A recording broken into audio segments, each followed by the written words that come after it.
روي في كتاب عوالم العلوم بسند صحيح عن جابر بن عبد الله الأنصاري عن فاطمة الزهراء عليها السلام بنت رسول الله صلى الله عليه وآله وسلم قال: سمعت فاطمة أنها قالت: دخل علي أبي رسول الله في بعض الأيام فقال: السلام عليك يا فاطمة.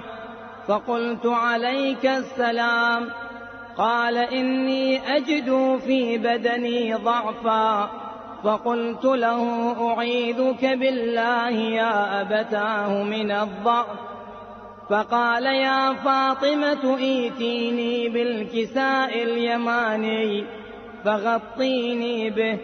فأتيته بالكساء اليماني فغطيته به وصرت أنظر إليه وإذا وجهه يتلألأ كأنه البدر في ليلة تمامه وكماله.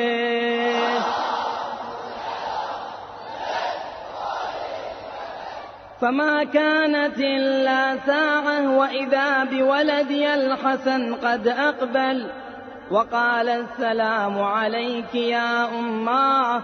فقلت: وعليك السلام يا قرة عيني وثمرة فؤادي. فقال: يا أماه، إني أشم عندك رائحة طيبة كأنها رائحة جدي رسول الله صلى الله عليه وآله وسلم. فقلت: نعم، إن جدك تحت الكساء. فأقبل الحسن نحو الكساء وقال: السلام عليك يا جداه يا رسول الله، أتأذن لي أن أدخل معك تحت الكساء؟ فقال: وعليك السلام يا ولدي ويا صاحب حوضي، قد أذنت لك. فدخل معه تحت الكساء.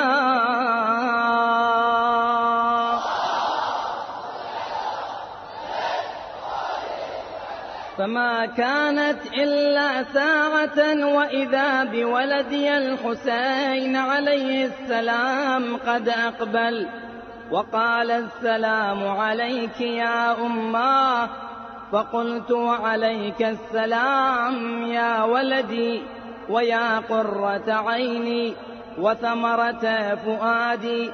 فقال لي: يا أماه، إني أشم عندك رائحة طيبة كأنها رائحة جدي رسول الله صلى الله عليه وآله وسلم.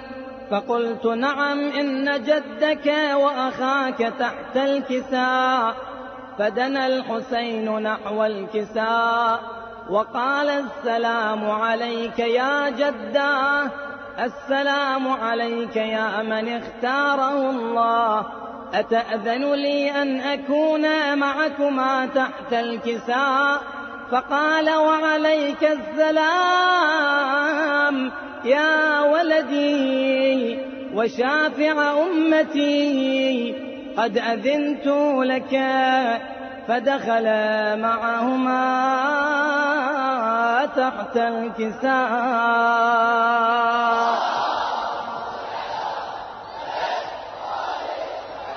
فأقبل عند ذلك أبو الحسن علي بن أبي طالب وقال: السلام عليك يا بنت رسول الله.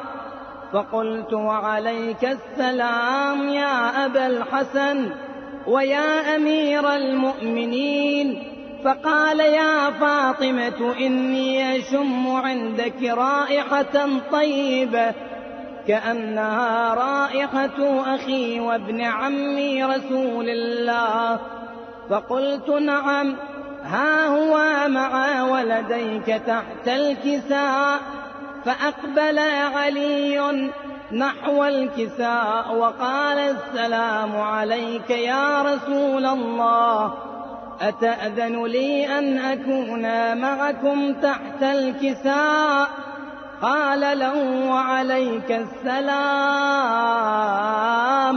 يا أخي ويا وصي ويا خليفتي وصاحب لوائي، قد أذنت لك. فدخل علي تحت الكساء.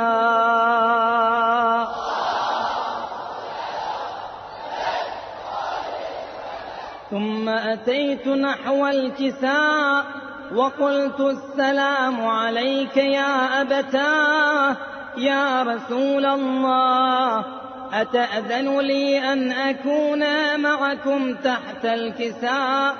قال وعليك السلام يا بنتي ويا بضعتي، قد أذنت لك. فدخلت تحت الكساء.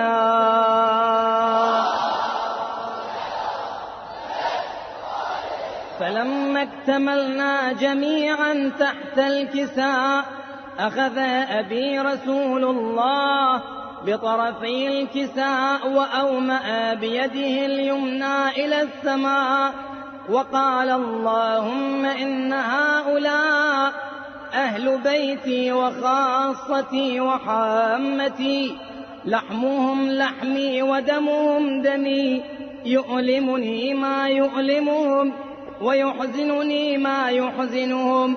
أنا حرب لمن حاربهم وسلم لمن سالمهم وعدو لمن عاداهم ومحب لمن أحبهم.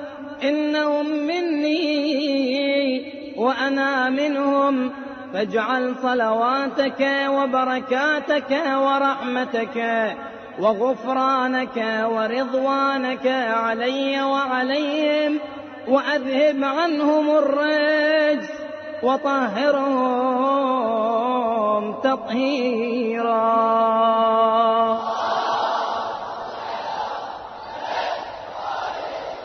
فقال الله عز وجل يا ملائكتي ويا سكان سماواتي، إني ما خلقت سماء مبنية ولا أرضا مدحية ولا قمرا منيرا ولا شمسا مضيئة ولا فلكا يدور ولا بحرا يجري ولا فلكا يسري، إلا في محبة هؤلاء الخمسة الذين هم تحت الكساء.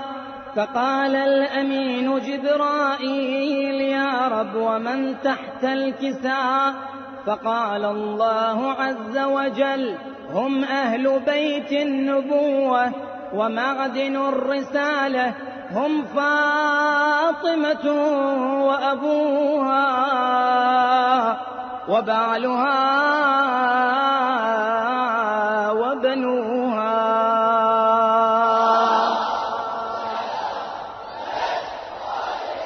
فقال جبرائيل يا رب تأذن لي أن أهبط إلى الأرض لأكون معهم سادسا؟ فقال الله عز وجل نعم قد أذنت لك. فهبط الأمين جبرائيل وقال السلام عليك يا رسول الله.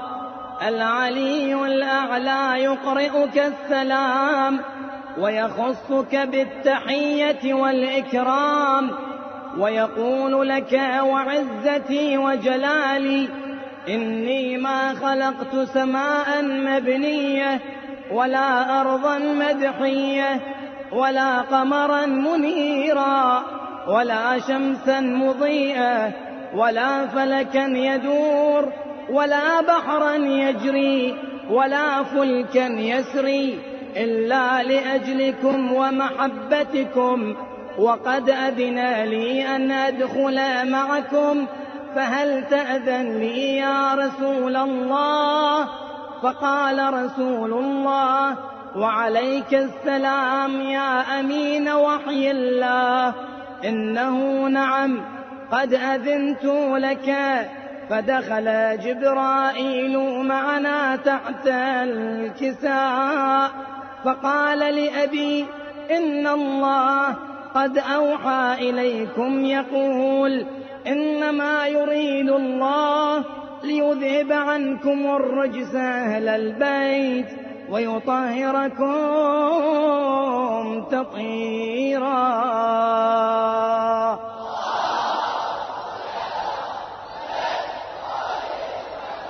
فقال علي لأبي: يا رسول الله، أخبرني ما لجلوسنا هذا تحت الكساء من الفضل عند الله. فقال النبي صلى الله عليه وآله: والذي بعثني بالحق نبيا واصطفاني بالرسالة نجيا، ما ذكر خبرنا هذا في محفل من محافل أهل الأرض وفيه جمع من شيعتنا ومحبينا إلا ونزلت عليهم الرحمة وحفت بهم الملائكة واستغفرت لهم إلى أن يتفرقوا.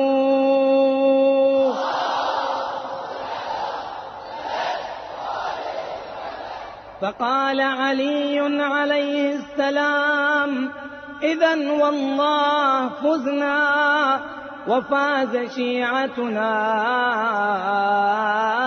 ورب الكعبة.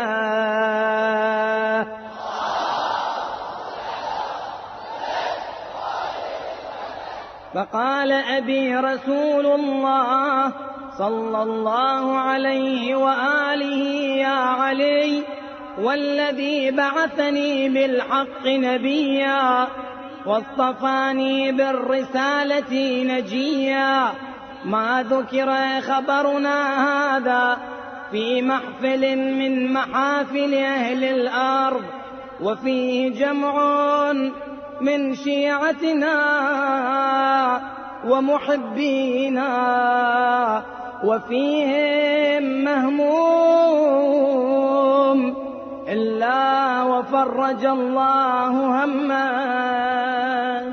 ولا مغموم إلا وكشف الله غمه، ولا طالب حاجة إلا وقضى الله حاجته.